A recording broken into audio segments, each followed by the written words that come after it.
Mga kalitar, magandang hapon sa inyong lahat mga kalitar. So ngayon mga kalitar, meron tayong announcement. So doon natin na-announce pag nasa paliparan tayo. Magpapalipad muna tayo mga kalitar ng saranggolang. Oy, masaya nakatulubong tayo mga kalitar. So magpapalipad muna tayo ng saranggolang pangkitay o panlaban mga kalitar. Kay Leo yung panlaban yan mga kalitar. Ayan, so maglalaban si Leo sa darating na kahit competition o kahit festival. Leg 2 sa San Juan. So kita-kita tayo sa San Juan mga kalitar. Doon yung punsunod na lakad namin. Galing tayo sa araw sa Kalaka. Ngayon sa San Juan naman. Yan, bali nakakatuwa mga kalitar. Yung paglaganap ng ating pagsasaranggola. Saka yung ating pagkilala sa atin ng iba't ibang tao mga kalitar. Ng iba't ibang lugar dahil sa ating bisyong saranggola. So ito mga kalitar, malapit na tayo sa paliparan natin. Pakita natin yung saranggolang tetestingin. Isang patayugan mga kalitar at isang pangkita yung dala natin. So yun lang kasi yung available ni Leo na saranggola. Sa mga hindi pa nakapag-register, puntahan nyo sa aking page mga kalitar o sa page ng Batangas Tourism. Andun yung link para makapag-register kayo ng inyong mga saranggola at makalaban sa darating na kite competition mga kalitar. Ayan mga kalitar, dalawang pangkitay. Natural na yung saranggolang ganyan dito sa amin mga kalitar o flat kite. Isang pangkitay pala at isang patayugan mga kalitar.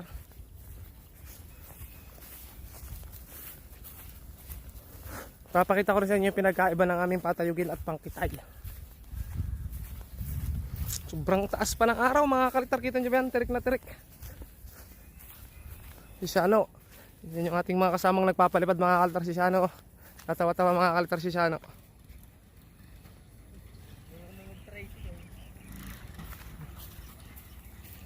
Nag-aalam sila ng baka mga kalitar.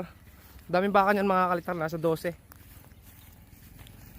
Andito na tayo mga kalitar. Dito napaka-presko mga kalitar. Napakalilom. Kita nyo naman. Ito mga kalitar yung paliliparin ni Leo. Isang flat kite at isang patayugen.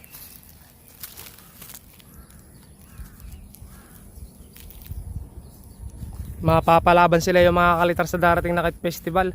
So ito mga kalitar yung pinagkaiba niyan. Kita nyo naman mga kalitar. Yung pakpak ng patayugen mga kalitar hanggang dulo malapad at talagang nakaliad. Yung sa pangkitay mga kalitar ayun, flat kite talaga, lapat. At ito pa mga kalitar, may kakaiba dito. So ang ginamit dito mga kalitar ay dito mga kalitar magulang lang yung kawayan, pero sa baba mapapansin nyo laon. Magkaiba siya ng kawayan mga kalitar. Ito nyo mga kalitar, magkaiba talaga. Si mga kalitar yung kamay ko talagang napakakalyo, napakadumi. Kasi nagagawa rin ako mga kalitar. Ito mga kalitar, tetesplay natin itong laon ng puwet. Hindi pala ito puwet mga kalitar, pakpak pala to. Magkaiba lang sila ng pakpak. Pwede yun mga kalitar, basta titimplahin lang. Okay? Alin mo na rin na. Yan muna ang dilaw. Kaya sasama natin si Leo. Dilaw muna yung tetesplay natin.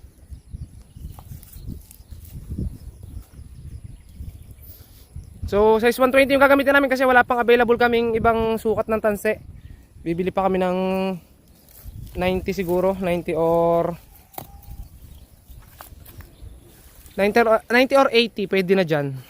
Kasi iba kasing magdala ng hapin yung mga ganyan. Puwet isda mga kalitar. Ano yan tawag yan mga kalitar? Silendrina. Inisda, sa amin inisda. Yan yung inisda namin na tinatawag mga kalitar.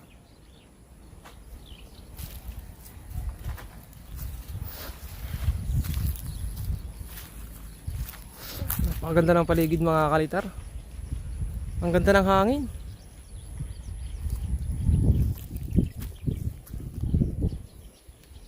Ito talang.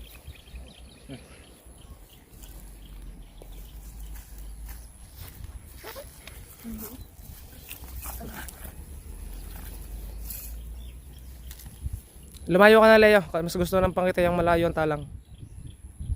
Ganun ka kalayo yung doon. Dito ka tayo magtalang sa may tapat na to.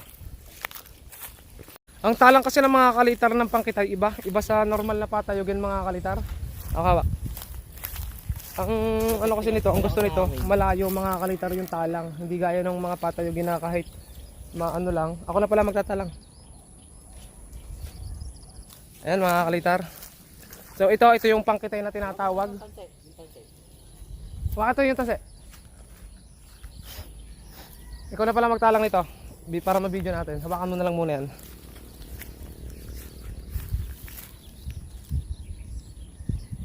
Mapapalaban yata sila yung mga kalitar sa darating na kite competition. Gusto niya sumubok kasi mga altar kasi lagi siya nasama sa akin. Lagi rin siya nagtatanong pag naglalaban ako dati. Ngayon kasi hindi ako naglalaban talaga mga kalitar. Sa toong buhay yun. Kasi halos hindi na ako makapagawa mga kalitar masyado na saranggola ngayon kasi gawa ng trabaho. Tapos kaya lang ako nakakagala kapag may competition kaming ginagawa. Kasi isa ako sa mga staff. Ako yung parang crew mga kalitar na nag-aasikaso ng mga event. Ay Leo, doon ka! Doon ang hangin! Leo! Ayan mga kalitar. Si Leo ayun, nandun.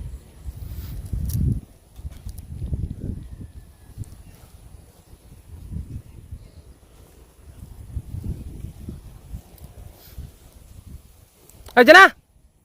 Up! Up! Baka oy! Baka, may baka! Ayan, ano tayo, baka? Up! Tama na! Up! Dyan na! Teka lang! Bakit tayo, bakit na ayos?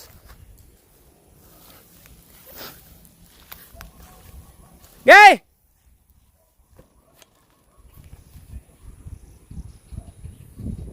Ayun mga kalitar, kita nyo naman kung paano lumipad yung bangkitay. Sirit na, pataas. Gay, punta ka rito!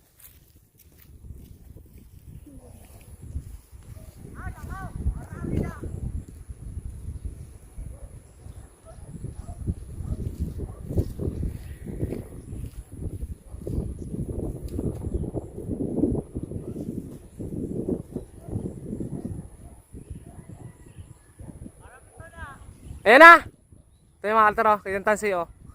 O, di ba? Okay, size 120 yan. Pang ang saranggo lang yan, pang 80.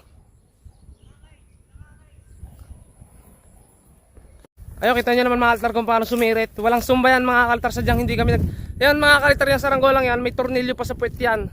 Kaya hindi pwedeng lagyan ng sumba. Naglalagay ng tornilyo sa puwet mga kalitar kapag medyo mahinang umano ng tanse, bumatak. Ayan mga kalitar yung saranggola ni Leo na ano, ilalaban. So, 120 yung ano, masyadong malaki yung tanse. Pero napakapondo mga kalitar sa taas. Ayan mga kalitar. Walang hangin. Mahina. Oo. Oh. Naku, wala nga mga kalitar hangin, no? Mahina.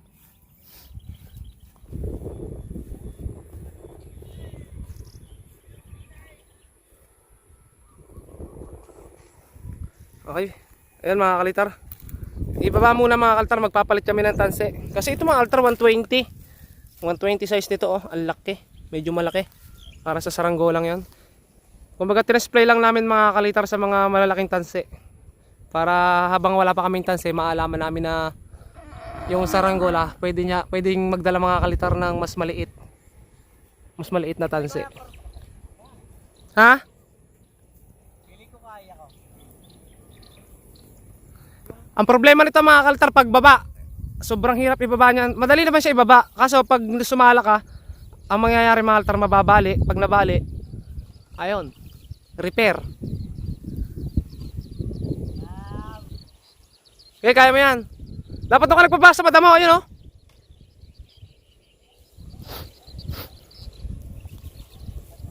Hindi, maano naman yun, mabait naman oh. Hindi siya malikot. May mabait talaga mga kalitar na saranggola eh.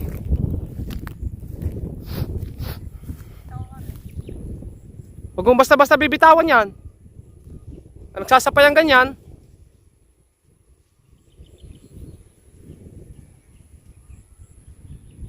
Yun! O, kita nyo? Mapakabait mga kalitar na saranggola. Depende rin mga kalitar kung maalam ka talaga. Wala yung sa bait. Ha?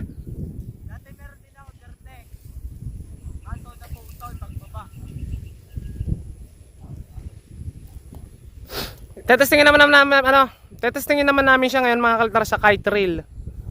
Sa kite reel na tanse o doon sa parang Kevlar mga kalitar. Hindi siya tanse pala.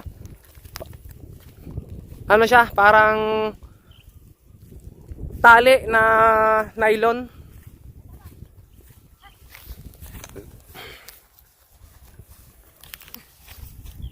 Ito mga kalitar sinasabi ko, kite reel, dito namin siya tetestingin. Kasi wala namang kaso kung ito yung gagamitin, basta ang mahalaga kaya nung saranggola. Ito magaan lang yung ano nito, pinakatali. Kaya yan. Subukan lang sa malakas. Ito, hindi naman ito nalalagot pa paggamit na, no? Oh, ito mga kalitar, kite reel.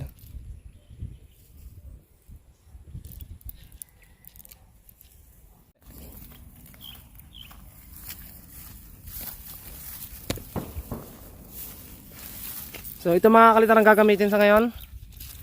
Yung kite reel na yan. Kasi mas maganda mga kalitar kapag kanya-kanyang tanse o tali, mas magaan yung tanse tapos kaya niya yung saranggola. Yun kasi yung maganda mga kalitar sa kanya-kanyang tanse. Yung laban kasi namin mga kalitar iba. Parehas ng tanse, parehas din dapat na sukat ng saranggola. Yung pinaka-natural namin laban dito sa amin sa Rosario. At tayo, hawakan yan.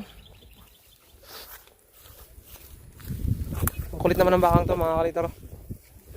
Naghahanda si Leo mga kalitar para sa darating na kite competition. So kayo follow nyo ako sa page ko mga kalitar. Subscribe nyo ako dito sa YouTube channel ko.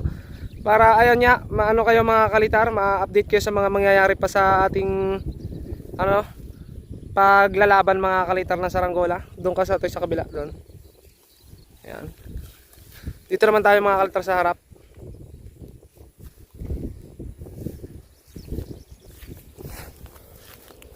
Wala tayong cameraman, mahal tayong nabili ng ulam. Kaya ako muna yung nagkakamera sa aming vlog ngayon. Kailangan talaga malayo mga kalitar to eh. Hop!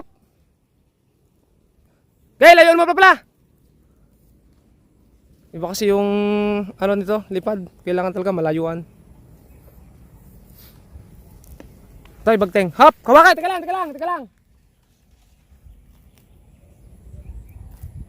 Okay.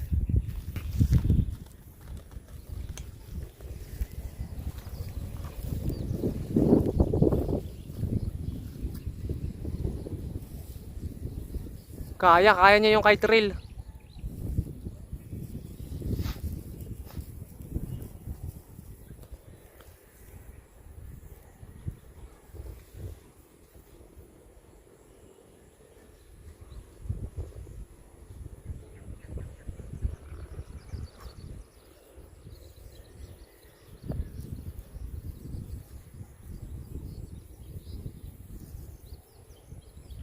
Ang ganda sa taas mga kalitar. Pwede yan! Pwede yung gamitin! Ano tingin mo? Mahina talaga hangin mga kalitar. Saka akala niya lang siguro napakahina ng hangin kasi lumalakad siya sa pauna. Kapag lumalakad ka pauna, syempre yung papagayo mo lalayo.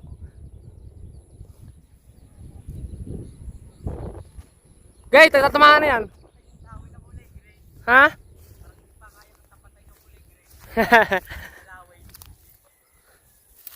Nakakita kasi sila yung mga kalitar ng saranggolang lawi na nanalo nung isang araw. Kasama ko kasi siya sa sa Kalaka. Nakakita siya ng matayog. Gusto niyang tapatan. Mahinahin. Masubukan sa malakas na hangin. Oh, ito mga kalitar yung saranggolang pangkitay.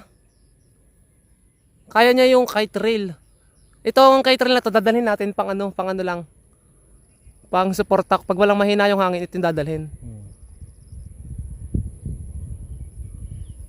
Kaya nito mga kalitar napakahina ng hangin. Patay yung hangin sa taas. Parang tiray. Sipul eh. Wakay.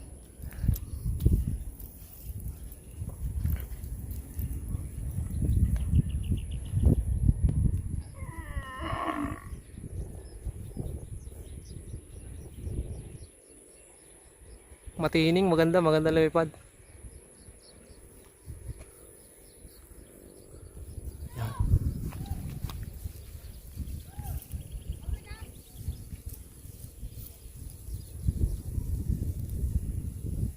Kapantatlo lang are. Pag doon, lalaban doon. Nakita ko kasi yung mga tayog nun. Toy, pulunin mo muna isa. Papalipan kayo isa. Sige, sige. Yan yan mo muna. Bababa mo na. Hindi, papatayog. Papatuyogin din. Sige. Sino hawak yung hawak? Grabe mga kalitar yung lipad nito. Oh.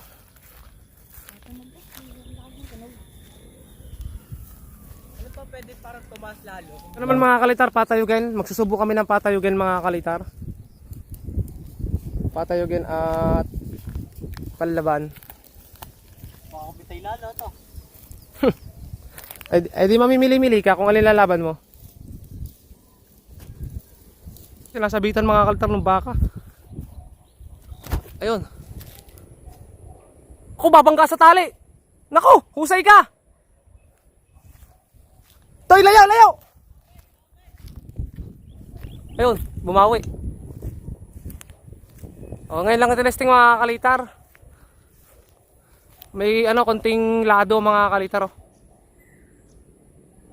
Kunti lang. Ay wala ata. Nabuyog lang ng hangin.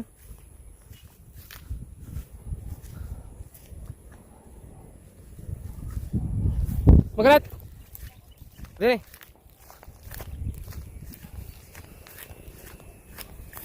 Sobrang galit yung kalta. Tinamaan ng hangin.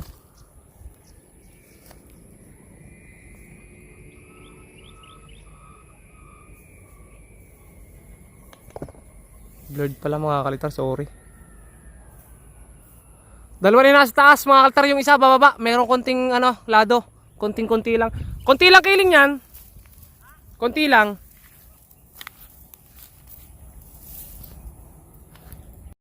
Ayan mga kalitar, so ito na lang dilaw mga kalitar yung dadalhin, hindi na yung green.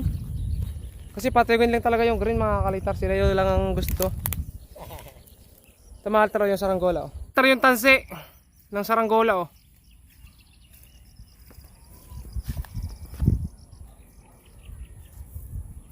Pero sa labanan mga kalitar, makakita kayo doon mga kalitar ng mas higit pa. Hindi ako gumanon mga kalitar. Kumbaga tinesplay lang namin mga kalitar para ma-sure na pag dinala doon hindi magkakaaberya.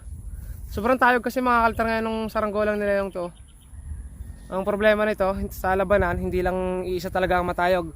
Kaya good luck na lang sa mga maglalaban mga kalitar at sa magagaling na saranggola. Bali mga kalitar, abangan nyo nga pala ulit. Sabi ko nga sa inyo meron tayong leg 2 sa San Juan mga kalitar.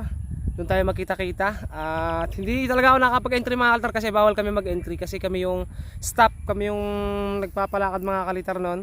Katulong ako, isa ako sa katulong sa pagpapalaban mga kalitar. Ako yung nagpapalaganap pati.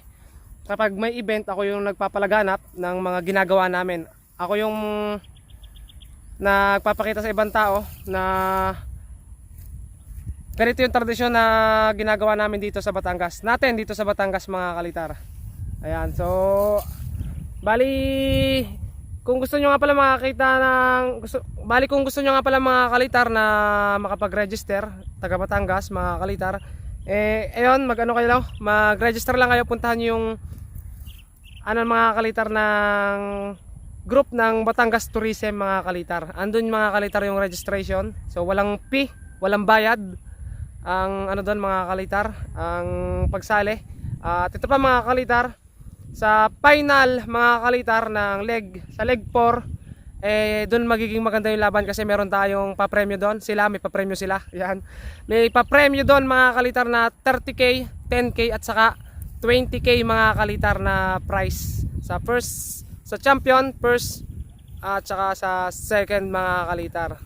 So ayun, kita-kita na lang tayo mga kalitar doon. Sana makarating kayo at magkita-kita tayo. Sana di manalo. At sana manalo kayo lahat. Hindi naman lahat mga kalitar. At sana manalo ang isa man sa inyo, isa man sa kanila. Ayan. So ready na yung pangkitay ni Leo. Kaya sana maibaba niya to ng ayos mga kalitar. Mga kalitar, si Leo, pinupulon lang yung isa. Yung green, napatayogin. Tapos ayun na yung kanyang saranggolang i-susureball sa kanyang laban. Lapitan ulit natin mga kalitar. Ayan mga kalitar, yung ilalaban ni Leo. Le, pindutin mga screen, malabo. Ayun, mga kalitar, ilalaban ni Leo na pangkitay.